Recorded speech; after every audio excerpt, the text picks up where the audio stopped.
Bonjour, bonsoir, bon après-midi, chers téléspectateurs, téléspectatrices, auditeurs. Bienvenue dans votre émission CCM Gospel, Carrefour des chants et musique. Aujourd'hui, nous avons l'honneur de recevoir l'homme dédié docteur, je peux dire ça, qui va nous éclairer sur un sujet très important, les ministères dans l'église. Bonjour mon frère, premièrement. Bonjour, vous allez bien? Je vais bien, ça fait un temps que j'étais ici. Je suis très content vraiment de votre invitation. Alors moi aussi je suis très content. Je suis d'abord très ravi. Machikou, comme je suis dans mon apothé. Bon, Mirko Chaï déplacé qui est maintenant là, je vais faire mon retour pour l'instant, c'est grave. Donc, pourquoi vous êtes là maintenant? Bon, je suis ici pour parler sur un sujet qui est très important, qui est très efficace sur les ministères. Les ministères dans l'église. Les ministères. Pouvez-vous vous présenter d'abord brièvement à nos téléspectateurs? Premièrement, moi je suis le frère Doxa ou encore le frère Jefté Mbouya, c'est ça mon nom. Je suis un frère qui prie dans l'église de APJ. APG. Aigle pour Jésus. Aigle pour Jésus, c'est ça APG? Oui, oui. Ah d'accord, très ravi en tout cas. Très Moi, ravi de connaître les frères Doxa. Frère Jefté Mbouya. Moi aussi, je suis très content. Ça fait un temps que je vous avais vu. Je suis très ravi, vraiment. En tout cas, moi aussi je suis très ravi. Alors, pour aller directement dans les bits, vous pouvez me dire d'abord quelle est la différence entre servir Dieu et avoir un ministère? Servir Dieu et avoir un ministère. Premièrement, donc ce qu'on doit savoir, c'est quoi? Oui. Pour servir Dieu, d'abord, premièrement, à savoir c'est quoi? Il n'existe pas quoi? C'est qu'on a toujours dit 5 ministères. Avant, pourquoi je dis 5 ministères? Il n'existe pas 5 ministères. Il n'y a que 5 ministres de Dieu.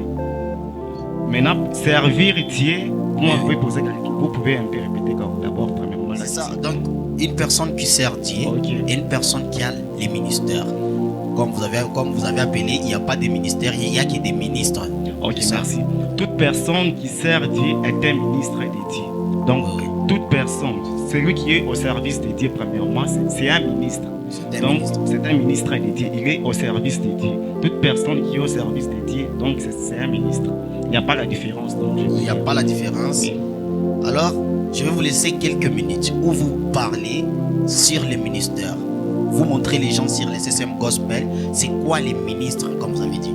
Premièrement, les ministères, c'est un sacerdoce. Quand je parle du sacerdoce, donc c'est un travail qui se faisait auparavant, dans l'ancien temps, par les prêtres. Maintenant, à nos jours, les jeunes ou encore beaucoup de jeunes confondent les ministères.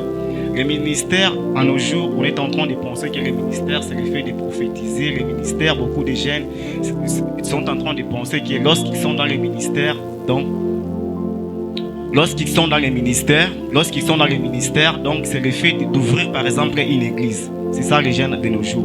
Lorsqu'ils sont dans les ministères, ils y pensent que la première des choses, c'est ouvrir un groupe de prière. C'est pas ça. Pour servir, premièrement, Dieu, on doit mieux le connaître. À nos jours, on sert Dieu par poussée. Plusieurs personnes, plusieurs jeunes servent Dieu par poussée parce qu'ils n'ont pas compris c'est quoi les ministères. Un appel dans les ministères ne commence pas sur terre. L'appel dans les ministères commence dans l'éternité. Tout enfant de Dieu, donc, avant de venir sur terre, il était au ciel. Pourquoi je dis ça? Il était au ciel. Pourquoi je dis qu'il était au ciel? Nous sommes des esprits qui s'incarnent dans la chair. La chair n'est qu'un véhicule qui nous permet de voyager ici sur terre. C'est pourquoi, maintenant, qu'est-ce qui fait que nous perdons la mémoire primitive? Premièrement, nous perdons la mémoire primitive parce qu'il y a ce que j'appelle le choc de la réincarnation. À chaque naissance, lorsqu'un esprit vient dans un corps, il y a ce que j'appelle le choc de la réincarnation. Donc, on perd la mémoire primitive. Notre première mémoire du ciel, c'est ce qui fait que nous oublions le monde céleste. Normalement, on ne devrait pas apprendre le monde céleste. On devrait apprendre plutôt le monde physique. Maintenant, à nos jours, on n'arrive pas à comprendre c'est quoi l'appel dans les ministères. Premièrement, quand Dieu, ce qu'on reçoit sur terre, ce n'est pas l'appel dans les ministères. Ce qu'on reçoit sur terre, c'est les rappels dans les ministères. Parce que Dieu nous appelle dans l'éternité.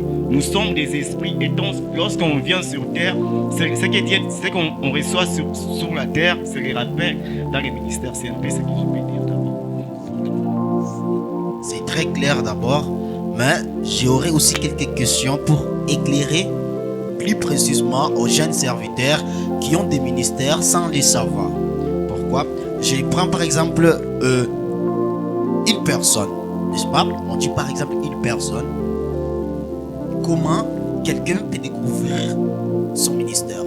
Imaginez une personne qui s'est réveillée aujourd'hui et dit moi je suis évangéliste. Bon, la première des choses, pour découvrir son ministère, il faudra avoir l'intimité avec Dieu. Parce que nous devons savoir que nous avons 3 types de corps. C'est là où je vais essayer un peu d'y aller trop. 3 types de corps. Mieux connaître ton corps, mieux connaître ton esprit te permettra aussi à redécouvrir où tu es appelé dans les ministères. Parce qu'il y a le corps physique ou encore le corps squelettique. Il y a aussi le corps architectural ou encore le corps de connexion. Il y a aussi le corps glorieux, c'est le corps que Jésus avait ressuscité avec. Maintenant, pour mieux comprendre, nous devons savoir que Dieu en créa l'homme. Dieu en créa l'homme, Dieu cherchait à créer son vis-à-vis.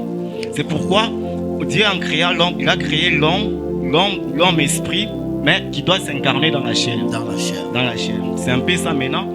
Dieu, quand l'apôtre Paul est en train de dire, vous êtes le temple du Saint-Esprit. En d'autres termes, l'apôtre Paul est en train de faire référence quoi? Au corps architectural ou encore au corps de connexion. Parce que c'est là où Dieu interagit avec l'homme. On se communique souvent avec les hommes, avec notre corps physique. Maintenant, lorsque la personne connaît mieux son corps architectural, il peut aussi mieux découvrir son ministère. Donc, premièrement, il faut d'abord connaître ton être architectural. On a aussi, donc, on a 3 types de corps. Il y a le corps physique ou encore le corps squelettique.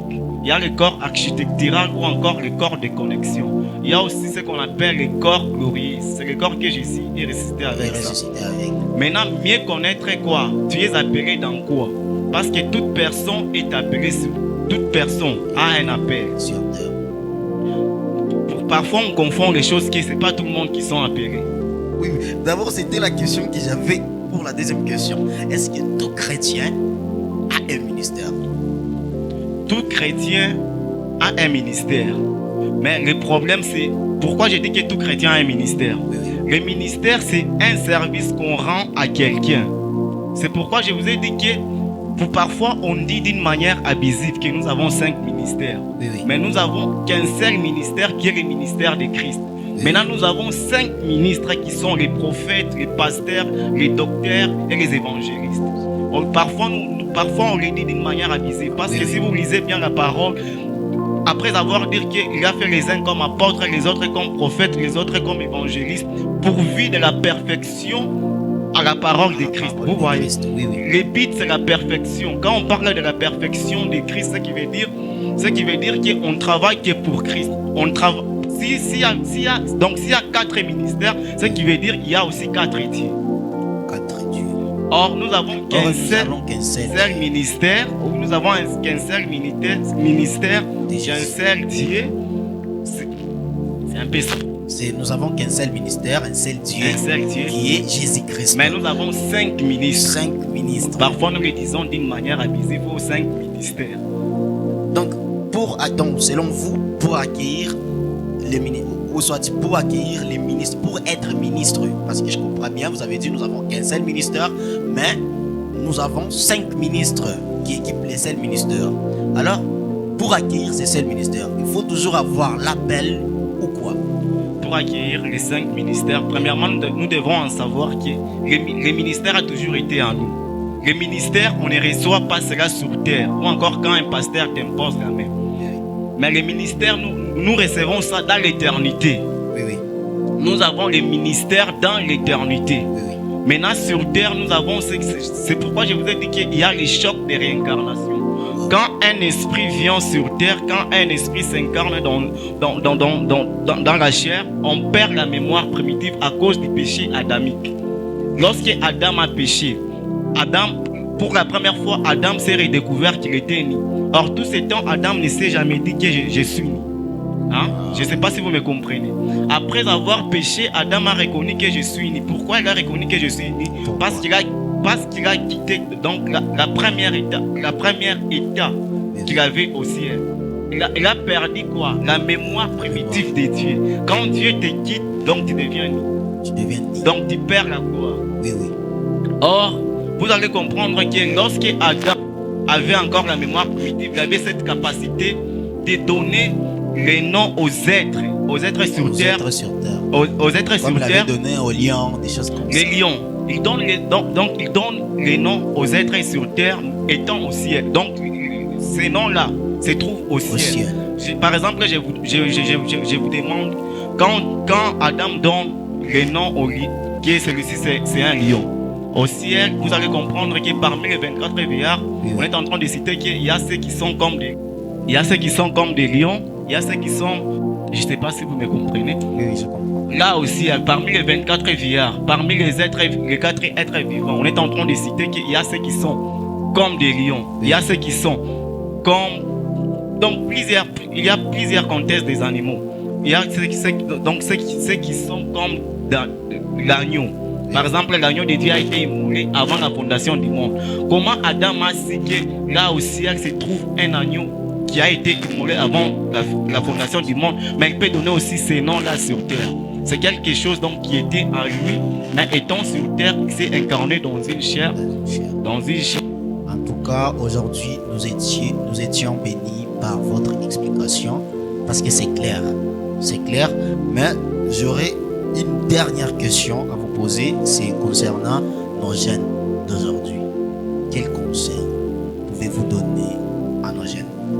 Un conseil à donner à nos jeunes, la première des choses que je dois conseiller à nos jeunes, il ne faut pas se précipiter dans les ministères. Il ne faut pas confondre les passages du vent avec les vents en question. Qu'est-ce que j'aimerais dire par là? Beaucoup de jeunes se précipitent dans les ministères parce qu'ils confondent l'appel et les rappels sur terre. C'est pourquoi je vous ai dit que ce qu'on reçoit sur la terre, ce n'est que les rappels. Dieu nous rappelle ce qu'on a toujours été dans les ciels. C'est pourquoi j'aimerais conseiller aux jeunes, aux pasteurs, aux prophètes.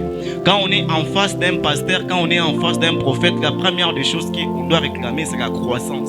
On ne doit pas chercher, par exemple, à avoir toujours des prophéties comme à nos jours. Beaucoup de jeunes cherchent des prophéties, beaucoup de jeunes cherchent tant de choses, mais ils ne cherchent pas la croissance.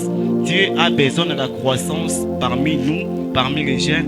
Alors on doit travailler avec sincérité avec Dieu. En tout cas, merci beaucoup papa pour ces paroles riches et édifiantes. Je suis très content d'abord. Chers auditeurs, n'hésitez pas d'entrer encore dans notre émission CCM Gospel. C'est très édifiant. J'ai beaucoup aimé les paroles de l'homme de Dieu, docteur j'aimerais que vous m'appeliez Frère Jephté Mbouya, Frère Doxa. En tout cas, j'hésiterai pas de présenter la personne qui est derrière la caméra, John Charité. Sans oublier de vous dire l'église Bethel, qui est la paroisse qui retient l'émission CCM Gospel. Sans oublier les présidents de l'évangélisation, Mordecai, Kapapi, Mardoché. J'ai sali les vieux Ibo, les vieux Yvon, vieux Mounieboui. Je suis très content et n'hésitez pas de vous connecter à l'émission CCM Gospel. Merci.